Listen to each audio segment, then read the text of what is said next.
Inaabangan na sa iba't ibang panig ng mundo ang magiging resulta ng conclave sa Vatican City. Dito naman sa Pilipinas, may isinagawang misa sa Manila Cathedral para ipanalangin ang matagumpay na pagpili ng susunod na pinuno ng Simbahang Katolika.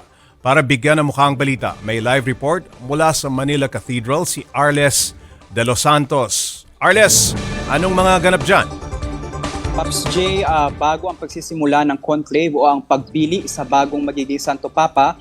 Yes, Pops J? Okay. Sige, tuloy mo na ang iyong pag-uulat mula dyan sa Manila Cathedral.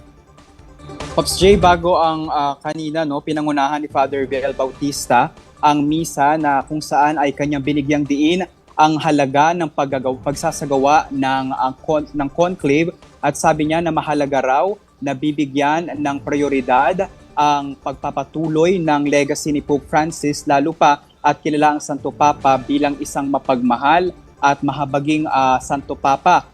Isa rin sa mga pinakatumatak na kanyang pamana sa Simbahang Katolika ay ang pagbubukas ng pinto para sa bawat sektor ng ating lipunan. At nakapanayan din natin ang ilan sa ating mga kababayan na talagang bumiyahe pa, Pops J, mula Laguna, Cavite, Cagayan at Isabela para lamang ipanalangin ang susunod na magiging Santo Papa at syempre ang pagiging tagumpay ng conclave na ngayon ay isinasagawa na, Pops J. Arles, kamusta ang atmosphere nung ginaganap ang misa dyan sa Manila Cathedral para sa maayos na pagdaraos ng conclave sa Vatican?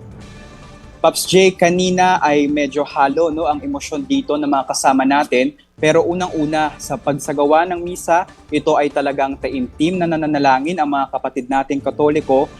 Pero paglabas ng simbahan ay lahat sila ay may ngiti. At kung tatanungin mo, ilan sa kanila ay akin nakausap, napaka-positibo ng kanilang reaksyon. Lalo pa at may 3 kardinal na mga Pilipino ang ngayon ay nasa Vatican na may mga usap-usapan nga na isa daw sa mga frontrunner o ang mga dark horse dahil hindi nga natin talaga masasabi o maaasahan kung sino nga ang susunod na magiging Santo Papa.